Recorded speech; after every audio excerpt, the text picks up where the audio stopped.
Rasa penasaran mereka semakin memuncak setelah ada salah satu siswa akademi memperlihatkan foto gebetan barunya yang dikenal dari salah satu klub malam. Karena tidak mau kalah, Kiki dan Aloy pun berencana untuk pergi juga ke klub yang sama untuk mencari wanita cantik.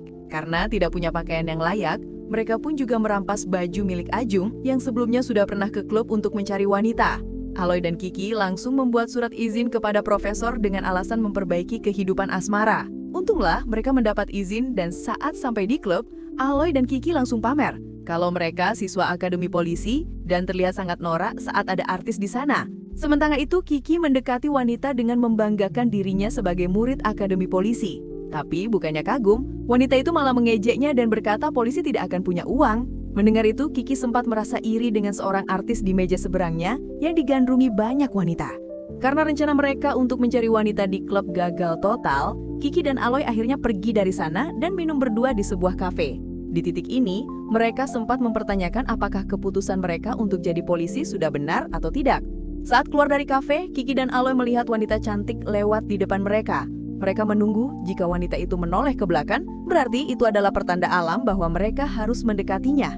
Ternyata benar, wanita itu menoleh, lalu Kiki dan Aloy mengikutinya. Karena sedang sibuk menentukan siapa yang akan meminta nomor HP-nya, mereka tidak melihat bahwa wanita muda itu sudah diserang oleh penculik dan dibawa pergi. Saat mereka sadar, mobil penculik itu sudah pergi dan sangat sulit untuk dikejar. Karena terlalu banyak minum, mereka malah muntah di jalan. Sebagai seorang siswa akademi kepolisian, tentu saja mereka tidak akan membiarkan adanya kejahatan di depan mata.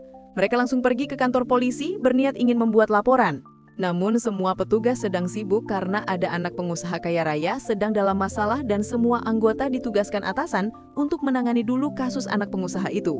Laporan mereka diabaikan begitu saja. Karena sudah tidak punya pilihan lain, mereka memutuskan untuk menangani kasus itu sendiri. Tapi ilmu kepolisian mereka masih belum cukup.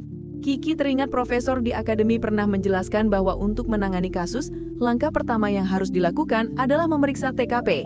Setelah kembali ke lokasi penculikan, ditemukan sebuah kantung hitam berisi benda yang lembek. Sempat mengira itu adalah organ tubuh, ternyata isi kantungnya adalah topoki.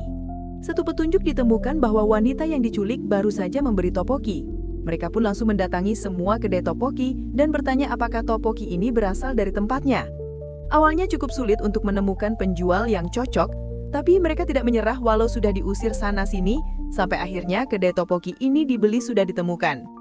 Penjual mengatakan bahwa wanita yang membeli topoki ini sering datang ke tempatnya saat tengah malam, dan ia juga tahu tempat wanita pembeli itu bekerja. Mereka pun langsung datang ke alamat yang disebutkan, dan ternyata itu adalah panti pijat. Karena mereka masih siswa akademi polisi, akan berbahaya jika ketahuan mereka masuk ke panti pijat.